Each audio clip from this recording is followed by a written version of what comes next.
Hello सबैजनालाई welcome छ मेरो मिनी ब्लगमा। तपाईँहरू सबैजना उठिसक्नु होला, हामी पनि उठिसकेको छौँ। यहाँनिर मौसम तपाईँले देख्न सक्नुहुन्छ, एकदमै बादल लागेर कुहिरो लागिरहेको छ, पानी पर्न लागिरहेको छ र बिहान बिहान हामी उठिसकेको छौँ र आज चाहिँ हाम्रो यात्रा हुँदैछ, भाइलाई पुऱ्याउनु पर्ने छ। सो बिहानैको यात्रा छ र यहाँनिर भाइ चाहिँ अगाडि अगाडि हिँडिरहेको छ, म पछाडि भिडियो बनाएर आउँदैछु। यहाँनिर बाख्राको पाठाहरू पनि उफ्रिरहेको छ, तिनवटा माउको पाठा पाठीहरू यिनीहरू एकदमै धेरै छ र मौसम एकदमै बिग्रिरहेको छ। तपाईँहरूकोतिर कस्तो छ मौसम कमेन्ट गर्नुहोला। यहाँ चाहिँ एकदमै पानी पर्न लागिरहेको छ, सायद दिउँसोतिर एकदमै उग्रिन सक्छ, पानी नपर्न सक्छ। अहिलेको अवस्थामा चाहिँ एकदमै पानी पर्न लागिरहेको छ।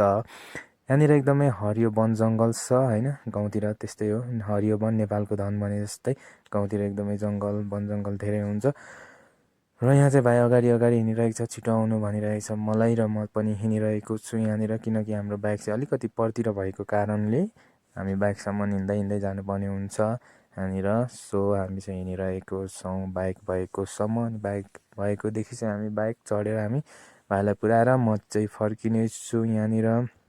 भाइ चाहिँ एकदमै छिटो छिटो हिँडिरहेको छ र म चाहिँ पछाडि पछाडि आइरहेको छु।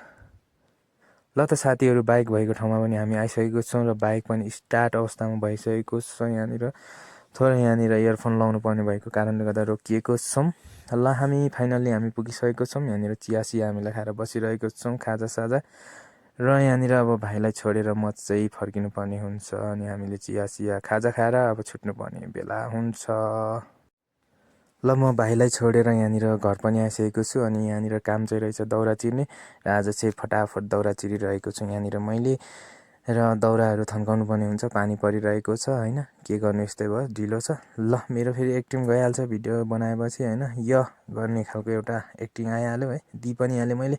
र दाउरा ड्याम चिरिरहेको छु मैले यहाँनिर। अब यो दाउरा चाहिँ सुकिसकेको छ, पोहोर पराएर यहाँनिर काटेर राखिसक्नु भएको रहेछ, अनि यसलाई चिर्नुपर्ने मात्रै रहेछ। अनि यहाँनिर चिरिरहेको छु मैले, अलिकति चिरिसकेको छु मैले। अब भरेसम्म कति के चिर्नुपर्ने हो होइन, धेरै नै चिर्नुपर्ने छ र यसलाई थन्काउनु पर्ने हुन्छ पछि। थ्याङ्क यू फर वाचिङ, सबैजना धन्यवाद।